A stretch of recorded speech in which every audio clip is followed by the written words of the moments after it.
Welcome to the Published and Paid podcast, where we share book, business, leadership, and life lessons in 20 minutes or less to help you build a thought leadership brand and business. My name is Jasmine Womack.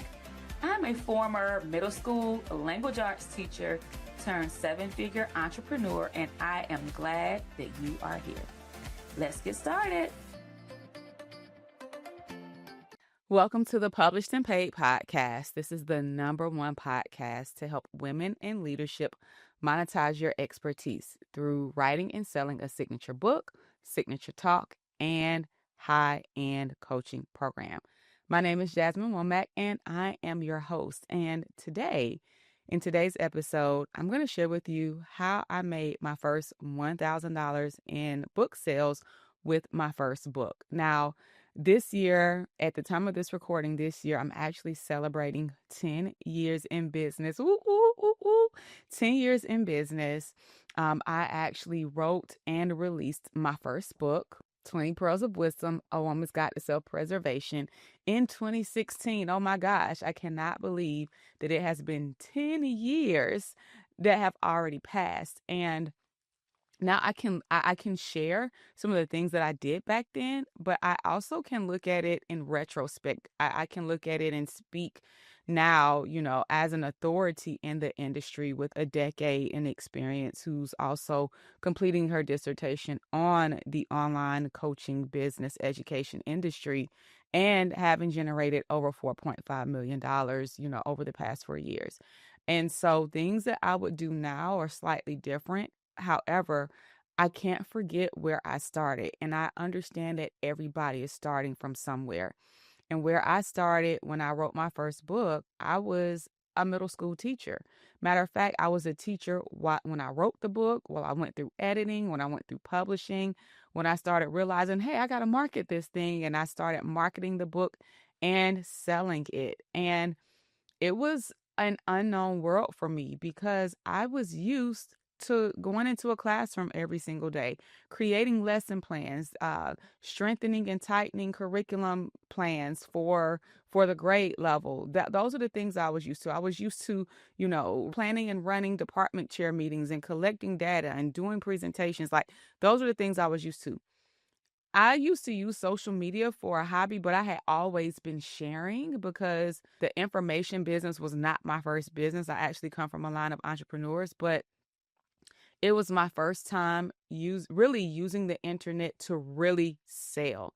I had done things previously. I used to make crocheted scarves and things like that I used to share, and then people would say, hey, can you make me one? My Deltaversary, my Akaversary is coming up. I have a friend I want to gift one, but that was like in my 20s.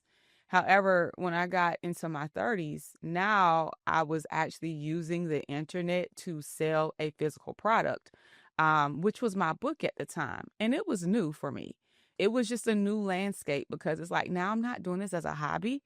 Now I'm making the intentional decision to really do this thing.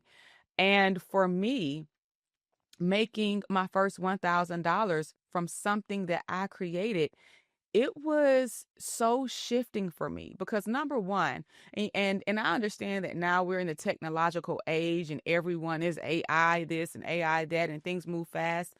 But I think that there's a certain level of awareness. There's a different level of awareness that comes with actually being able to create something from your mindset. Like, it was from your imagination, it was from your desires, or it was something that maybe you felt like God planted in your heart and spirit, like what happened to me, and then you actually take action on it. There's something to say about that. And then there's something to say about, creating it and actually being able to make money from it, like to the tune of $1,000. You guys got to understand, like, as a teacher, and at that time, I was receiving master's degree pay, and I had earned my specialist, but because I wasn't serving in a leadership position outside of the classroom, even though I was a department chair, I wasn't being paid for my advanced degree. The state of Georgia at that time, they had changed their rules like a year earlier to where you had to be working in the area of your degree to be paid for it. So what that means is that even though my specialist degree was in curriculum and instruction and leadership, it it met the curriculum and instruction. My classroom and department chair role met the curriculum and instruction threshold, but it did not meet the ed leadership threshold. I would have had to have been hired as an academic coach or as an assistant principal or some type of leadership position outside of the classroom in order for me to have received the pay for that additional degree that I received. So even though I had gone through everything, it was on my teaching certificate, I was still being paid at a level below my training. But I was still bringing that training and those skill sets to the classroom and even into other things I was doing inside the school every single day. So for me to have been able to make $1,000 with something that I created from my house without having to work outside of the house or take a part-time job, like that was groundbreaking for me. And I realized, oh my gosh, really the sky's the limit, like what happens if I really take this thing seriously? These are the thoughts that was going through my head. Like, what happens if I take this thing seriously? Because literally with just in the first week of releasing my book, I had already made, about a fourth of my salary at that time. And so making my first $1,000 in sales, it didn't just happen because I released my book. And I think that that's what people think. Oh, I'm going to release the book. I'm just going to let people know it's available and people are going to buy. No, that's not how it happens. That's not how it works. Whether you are traditionally published, whether you're self-published, you still have to intentionally promote your book. And so I'm really excited about today's episode because if you can make 1,000, you can make 10,000. If you can make 10,000, you can make 100,000. If you can make 100,000, you can make 1,000,000. And I think that oftentimes a lot of people want to start off with the big numbers without mastering the basics consistently. So outside of just how I made my first $1,000 with my book, this episode is more so about the foundations of sales. This is more so about the foundations of sales. All right. And that's what we're talking about here. Okay. Now, and I want to just kind of keep this one brief and to the point. Now, one of the things that I did is that I had a mentor. Shouts out to Candace at the time. We were, friends. We had become friends. We had met in this entrepreneur networking group that David Shands had created. It was called, I forgot what it was called. It was called Midnight something, but it was called Sleepless Nights or something to that degree. But David, who hosts the Social Proof podcast now, at that time he was gathering together entrepreneurs who were online, and every single Monday he would have a call at midnight. It never failed. They showed up every night at midnight, and it was hundreds of people on the call. And he would have people like Dr. Eric Thomas, Inky Johnson, a lot of the network that he was tied into at that time. They would come on and just speak for like 20 minutes and give a dose of motivation. Or, he would have a topic and people would just be chiming in with their perspectives and different ideas. And at that point in time, it was so phenomenal because we were just all on free conference call. And at the time I was pregnant with my son and I couldn't sleep anyway because I was like 7, 8 months pregnant and I was extremely uncomfortable. My son was breached. So his feet he was standing up in my belly and just pressing on everything and a big baby. I couldn't sleep anyway. So I was up every Monday at midnight and I was tuning into these calls. And so that's where I had met Candace in one of, because, like when you are in these spaces, and I think we might have even had a group me as well. But when you're in these spaces and you're in there, you're showing up week after week, you start connecting with the other people that's in there. When you're in the group me and everybody is talking and sharing, you start seeing who's who the talkers are, who the workers are, who the implementers are. And so I connected with a lot of people in that group, some of which I still have relationships with today.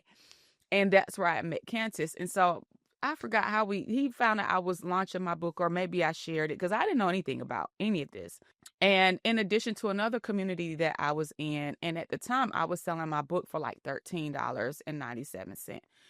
In my mind, I was thinking that, hey, I need to compete with Amazon's prices, right?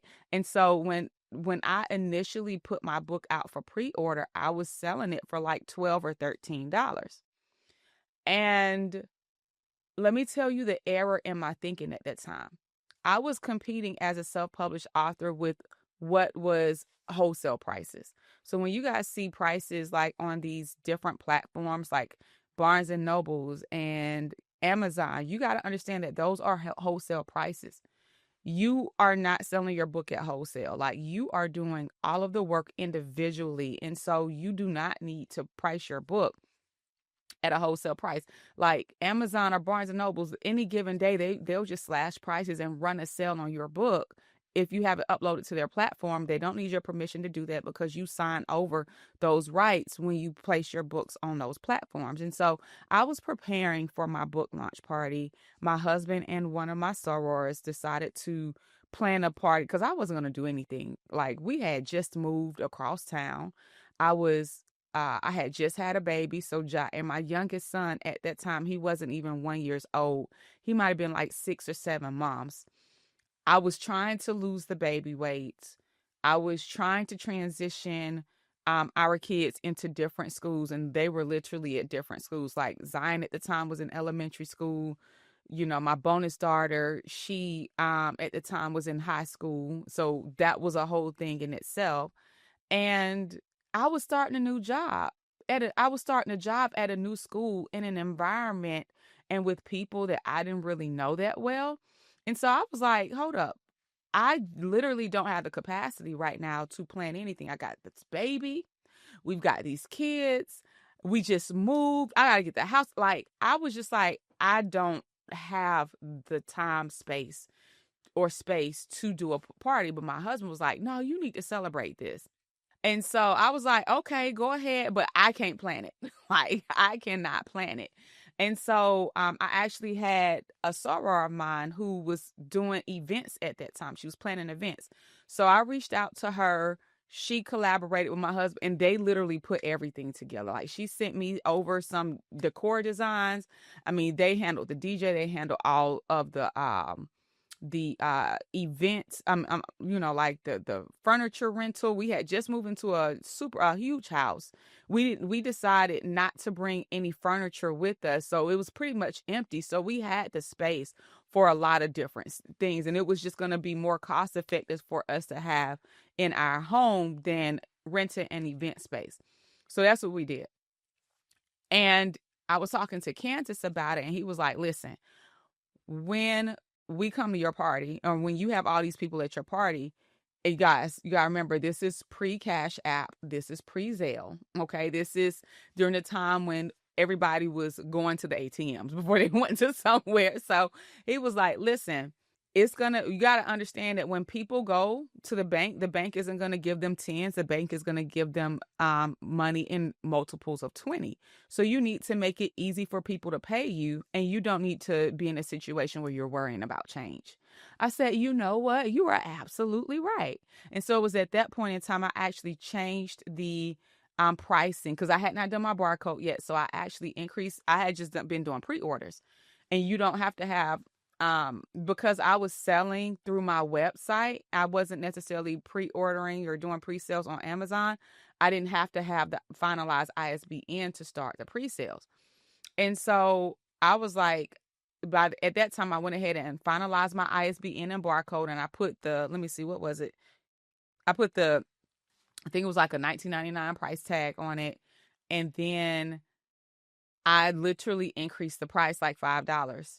And when I tell you, when we had the book launch party, the difference that extra $5 made was insane. I wasn't even considering that. And so everything that we had put out for the launch party, I actually made back in pre-sales. I ended up making about $5,000 in pre-sales, literally just through grassroots organic marketing, pushing the book until I was blue in the face. And so that was one of the ways that I made my first $1,000 in book sales, I actually raised the price of my book from $13 to $20. And that taught me something about pricing. Like oftentimes we are not getting some of the results that we want in business literally because we're pricing too low. And simply, if you raise your price to match the value, then you'll be better off in business and you'll have additional income to do the things that you need to do in your business. I had some money mindset issues, especially coming from education and just not growing up, around money. And so initially, I was like, oh my gosh, from $13 to $20, like in my mind at that time, that was a big jump for me. And I was like, well, how is that going to be fair to people who paid the 13? What I know now, right? And I'm sharing with you, I'm kind of going in between two schools of thought here, like my beginner mindset versus my mindset now. What I know now is that I really gave them a pre-order pricing bonus without even realizing it. So what I would frame that as now is you can purchase the book before this date at this price. And on the launch date, the price increases, because that's what I did. I increased the price of my book at my book launch. So it was on my launch date. And I just didn't have the training at that time or the know-how to frame it or for it to make sense for me. It was just like, you're just going to increase the price so you can make it better for you. But no, it's an incentive for people to buy early that they can save $5, right? And so, yes, it's a benefit in it for you. But when you're talking about pricing, yeah, there was a benefit in it for the consumers as well, for the purchasers and my supporters. The second thing that I did to make my first $1,000 in book sales for my first book, and listen, let me just pause here. This book didn't hit any type of bestsellers list. Like, it did not hit Amazon bestseller because I wasn't really promoting it on Amazon like that. I was promoting this off of my website. Like, I created a checkout page on my website. I was taking all sales directly through my website because my thing was, at the time, Amazon was taking 60%. Now they take 50%.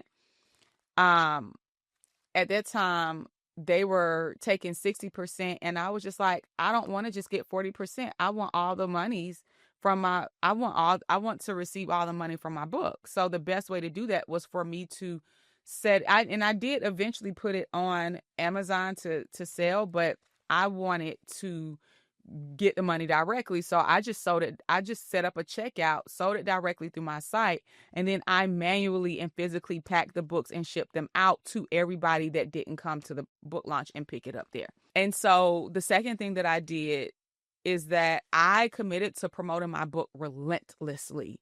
Literally before the release, during the release, which was my book launch party, we had a photographer there. Shouts out to Adrian.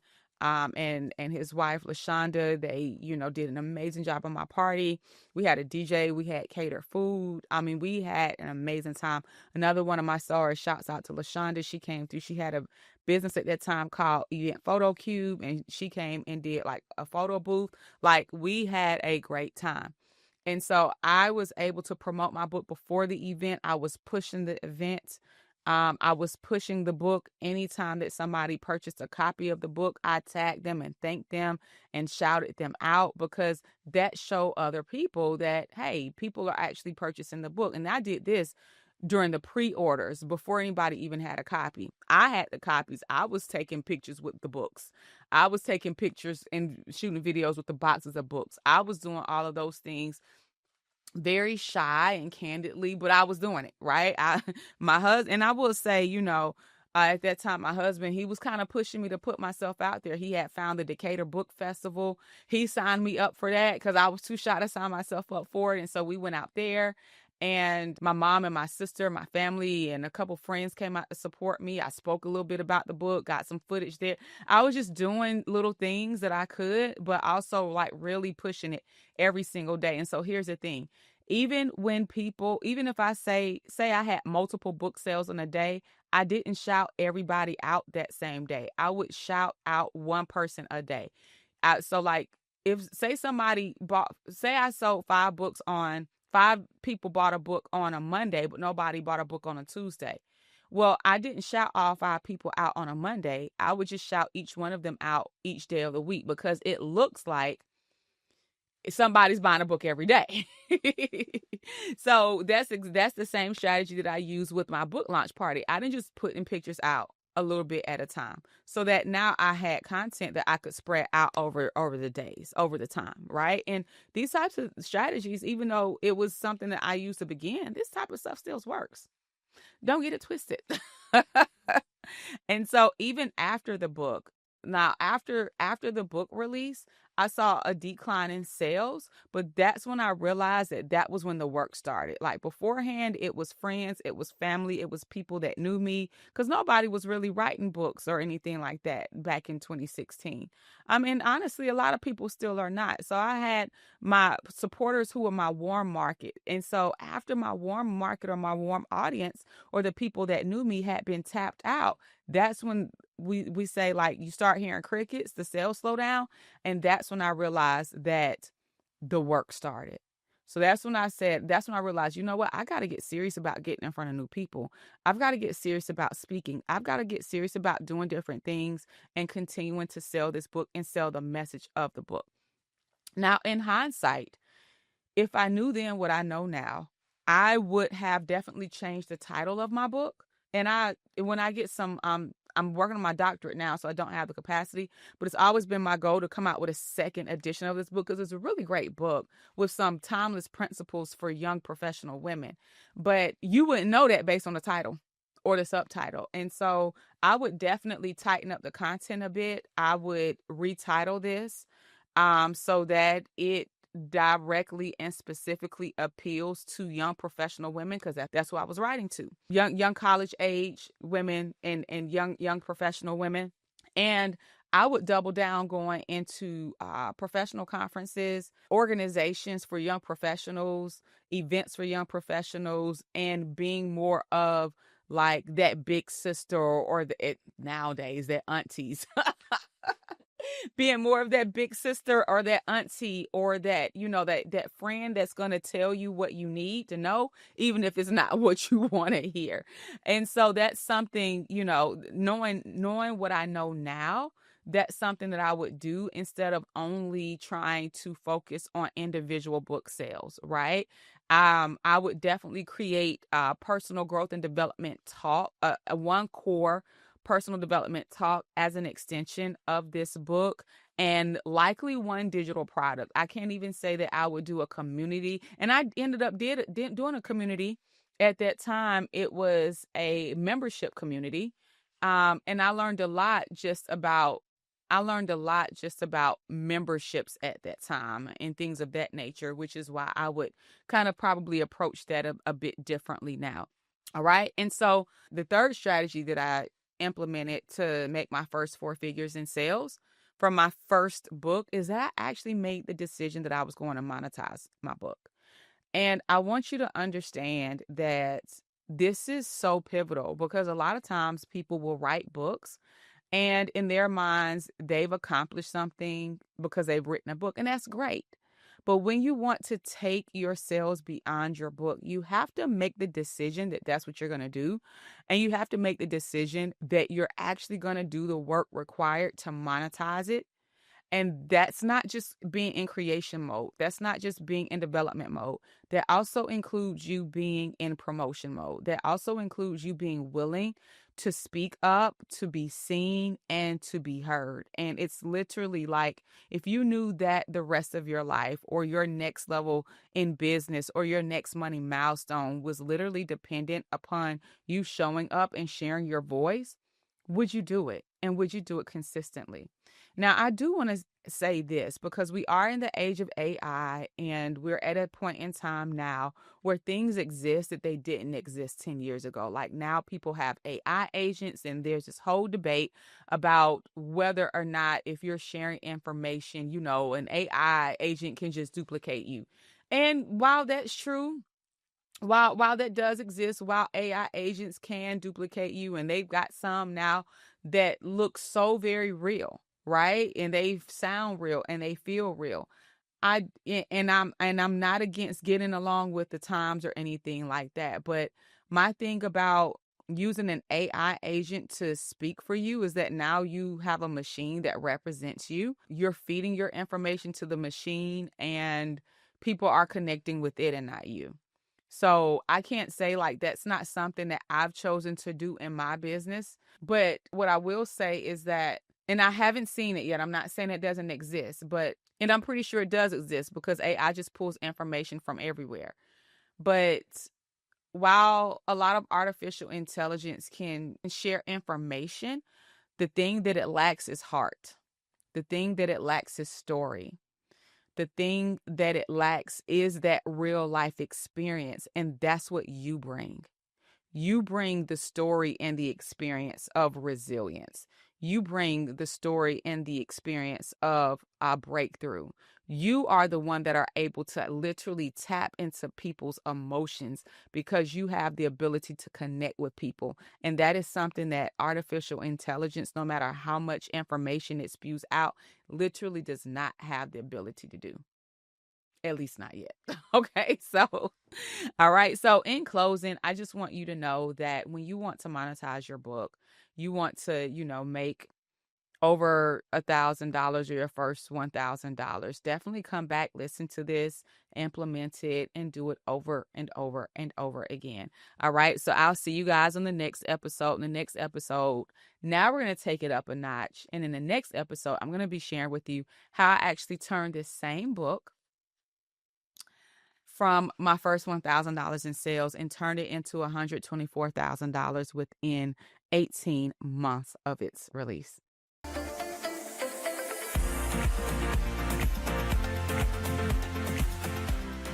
Welcome to the Published and Paid podcast, where we share book, business, leadership, and life lessons in 20 minutes or less to help you build a thought leadership brand and business. My name is Jasmine Womack.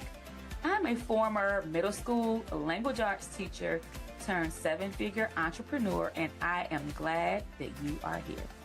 Let's get started.